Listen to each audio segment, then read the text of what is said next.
नमस्कार, मैं हूं दिलीप कुमार। आप देख रहे हैं गोसाईगंज खबर। हम मौजूद हैं उत्तर प्रदेश की राजधानी लखनऊ के मोहनलालगंज तहसील के जवाहरलाल नेहरू इंटर कॉलेज में, और यहाँ के प्रधानाध्यापक हमारे साथ हैं अनिल वर्मा जी। और इनसे हम जानते हैं कि आखिर स्वतंत्रता दिवस के अवसर पर जो बच्चों ने जो कार्यक्रम दिया है और जो बच्चों ने जो कलात्मक रचनाएं जो तैयार की हैं, इनके बारे सर क्या कहना चाहेंगे? जो बच्चों ने कलात्मक रचनाएं जो बनाई हैं, हमारे बच्चों ने स्वतंत्रता दिवस को आज एक अलग तरीके से सेलिब्रेट किया है। बच्चों ने पूरे विद्यालय को सजाने के लिए विभिन्न जो माध्यम हैं उनको अपनाया। किसी ने पेपर कटिंग करके सजाया है, तो किसी ने वॉल पेंटिंग किया है, तो विभिन्न प्रकार से उन्होंने सजाया है। इस कार्य में 20 टीमें हमारी लगभग थी। 20 टीमों में 5-5 प्रतिभागी थे और उन बच्चों ने एक से एक कलाकारियां दिखाई हैं। उनकी जो छिपी हुई प्रतिभा थी हम लोग को आज ही देखें। आप देख सकते हैं कि भारत माता का फोटो कितना अच्छा वाटर कलर से इन्होंने बनाया है। और इसमें ये नहीं है कि बड़ी बच्चियां हैं, छोटे छोटे बच्चे भी इसमें शामिल थे। ये ध्यान रखा गया था टीमों में कि सब कक्षाओं के बच्चे इसमें आ जाएं। और आप देख सकते हैं कि इधर वाले में देखिए कि इस बच्चे ने कितनी अच्छी तरीके से 3 डायमेंशन में इसको बनाया। देखिए उभरा नहीं है, लेकिन देखने में लग रहा है कि ये चीज उभरी है। ये 3D टेक्नोलॉजी है। इसमें इस तरह से पूरी कलाकृतियां उन्होंने बनाई हैं। और इस कार्य में मार्गदर्शन अमित सर हैं, प्रियंका जी हैं, अंजलि मैडम हैं, और भी विद्यालय के सभी शिक्षकों ने जो भी बंद पड़ा है अपना सहयोग किया है। और इसमें भी आप देखिए कि ये जो पिलर हैं इनमें कितनी खूबसूरत उन्होंने सजावट किया है। उनकी मेहनत को देखते हुए विद्यालय प्रशासन द्वारा निर्णय लिया गया कि इनको पुरस्कृत जरूर किया जाए। तो हम लोगों ने इसमें निर्णायक मंडल बना करके 3 फर्स्ट, सेकंड, थर्ड 3 टीमों का चुनाव किया। उनको हम लोगों ने सम्मानित और पुरस्कृत किया उपहार दे करके।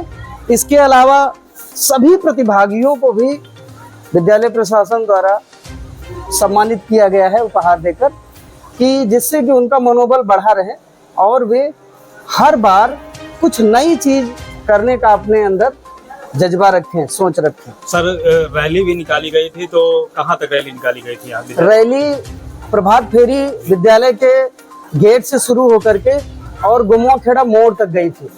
चूंकि ट्रैफिक की व्यवस्था थोड़ा सा गड़बड़ा सकती थी, तो हम लोगों ने कम दूरी का चुनाव किया। लेकिन हमारे बच्चे यहाँ से गेट से शुरू थे और लगभग मोड़ तक पहुँच गए थे। तो इस तरह से कि हम लोगों ने देखा कि बच्चों में काफी उत्साह रहा, और आपके द्वारा भी, आपके प्रबंधन के द्वारा जो है काफी बच्चों के जो कार्यक्रम होते रहे हैं उन पे लगातार उनको मदद की जाती रही है, उनका जो है मार्गदर्शन किया जाता रहा है। तो क्या आपको लगता है बच्चों में जो प्रतिभा है, जो छुपी हुई प्रतिभा है, वो कहीं ना कहीं निकल के आ रही है सामने विद्यालय के द्वारा? बिल्कुल, छिपी हुई प्रतिभा को निकालने का काम ही विद्यालय का है, शिक्षकों का है। वे उनको उनके सर्वांगीण विकास के लिए नित्य नई चीजें कराते रहते हैं। केवल किताबी ज्ञान ही उनके जीवन में आवश्यक नहीं है, इसके साथ उन्हें जीवन जीने के लिए बहुत सारी चीजों की आवश्यकता होती है, जिसमें एक छोटा सा मनोरंजन वाला भाग और सृजनात्मकता भी उनमें जरूरी है। तो वे लोग जब इन चीजों को प्रोत्साहित करते हैं हमारे शिक्षकगण, तो बच्चों में ये प्रतिभा अपने आप जो अंदर छिपी हुई है सबके सामने दिखती है। और अब आपके माध्यम से पब्लिक में जाएगी, तो पब्लिक भी देखेगी कि विद्यालय द्वारा अच्छे अच्छे काम कराए जा रहे हैं और बच्चों को प्रोत्साहित भी किया जा रहा है। ये हम लोग सीमित संसाधनों में उनको सुविधा दे रहे हैं। जो हजारों रुपए फीस लेकर विद्यालय नहीं कर पा रहे हैं, वो हम लोग बिल्कुल मुफ्त में लगभग उनको हम लोग ये सुविधा दे रहे हैं। जी, जवाहरलाल नेहरू इंटर कॉलेज के प्रधानाचार्य जी हैं। और सर आपका जो उद्देश्य है, जो निर्धन से निर्धन, गरीब से गरीब बच्चा है, उसको जो है शिक्षा के जो उजाले से उसका जीवन उजाले मतलब प्रकाशित किया जा सके, ऐसा आपका उद्देश्य है। तो सर कहीं ना कहीं ये जो उद्देश्य है आपके द्वारा जो उठाया गया है बीड़ा, ये आप कहाँ तक इसको देख रहे हैं, कहाँ तक कारगर हो रहा है? देखिए, हमारे विद्यालय में जो संख्या थी एक समय 800 के लगभग आ गई थी। इस समय 1500 के लगभग संख्या पहुंच गई है। और हम देख रहे हैं एक आमतौर पे सर्वे के टाइप में मान लीजिए उसको, कि हमारे यहाँ के बच्चों में किताब तक की खरीदने के उनके पास क्षमता नहीं होती है, जबकि एनसीईआरटी की किताबें 60 रुपये 65 रुपये की हैं। ऐसा नहीं है कि सब में इच्छा शक्ति नहीं है, कुछ में इच्छा शक्ति है लेकिन मजबूरी है, फिर भी वे लगे रहते हैं। पुरानी किताबें उनको दिलाई जाती हैं, लाइब्रेरी से कुछ को इशू कराया जाता है, पुराने बच्चों को प्रोत्साहित किया जाता है कि बेटा ये किताबें चूंकि सिलेबस चेंज नहीं हुआ है तो आप दे देंगे तो आपका भी नाम होगा, और जो बच्चा नहीं पढ़ पा रहा है वो पढ़ ले जाएगा। तो सभी विद्यालय के शिक्षक शिक्षिकाएं और पूरे हमारे बच्चे गरीब बच्चों की सहायता करने में आगे रहते हैं।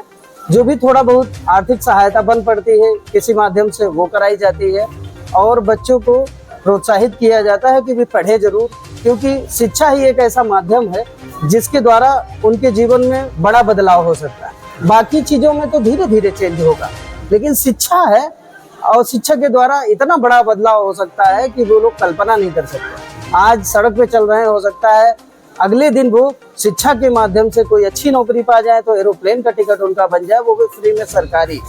तो ये सब चीज़ें हैं, इसीलिए बच्चों को प्रोत्साहित किया जाता है। आप लोगों का समय समय पर सहयोग मिलता रहता है कि आप लोग बच्चों के जो विद्यालय की गतिविधियाँ हैं उनको सबके सामने प्रस्तुत करते हैं। इसके लिए पूरे प्रेस को भी बहुत बहुत धन्यवाद।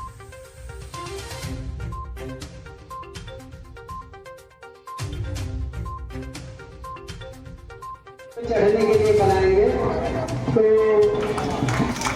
6 कमरों की व्यवस्था सभी को सूचित करना भी है कि गवर्नमेंट की एक स्कीम, और आए हुए हमारे क्षेत्र के सम्मानित समाज सेवक तथा शिक्षकों और प्यारे बच्चों, आप लोगों ने बताया है कि उसमें मदद जरूर करें।